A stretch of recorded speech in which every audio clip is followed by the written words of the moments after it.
Well, greetings everyone. It's the Monty Man with a very short but very important Christmas message. As a Christian, I have heard those of my faith try and diminish the person of Santa Claus. Perhaps it's due to well-meaning folk who simply do not know the true origin of this beloved saint.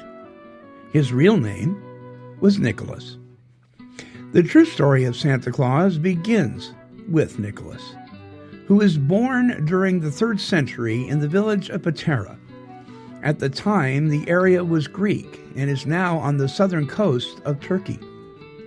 His wealthy parents, who raised him to be a devout Christian, died in an epidemic while Nicholas was still very young. Obeying Jesus' words to sell what you own and give the money to the poor, Nicholas used his whole inheritance to assist the needy, the sick, and the suffering. He dedicated his life to serving God and was made Bishop of Myra, while still a very young man. Bishop Nicholas became known throughout the land for his generosity to those in need, his love for children, and his concern for sailors and ships. Under the Roman Emperor Diocletian, who ruthlessly persecuted Christians, Bishop Nicholas suffered for his faith and was exiled and imprisoned. The prisons were so full of bishops, priests, and deacons there was no room for the real criminals, murderers, thieves, and robbers. After his release, Nicholas attended the Council of Nicaea in AD 325. He died December 6, AD 343, in Myra, and was buried in his cathedral church, where a unique relic called manna formed in his grave. This liquid substance, said to have healing powers, fostered the growth of devotion to Nicholas. The anniversary of his death became a day of celebration, St. Nicholas Day, December 6th. Through the centuries, many stories and legends have been told of St. Nicholas, his life, and his deeds.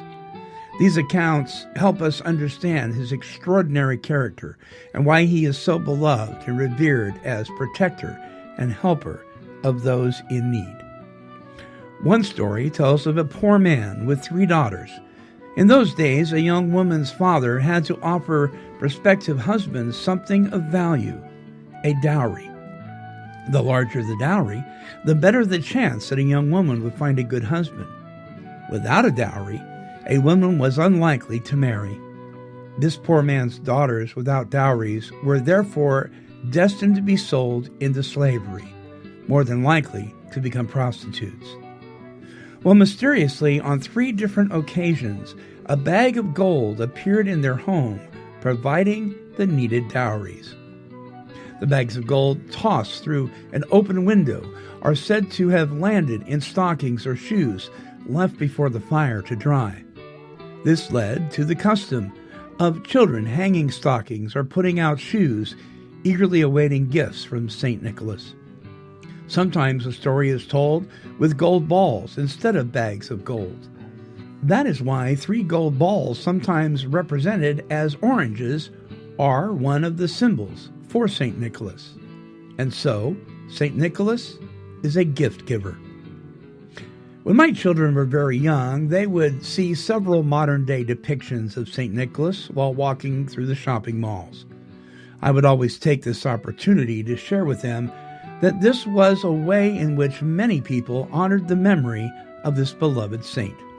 And I was always quick to tell them the story of the wonderful Christian man who gave so much for the cause of his Lord and his Savior.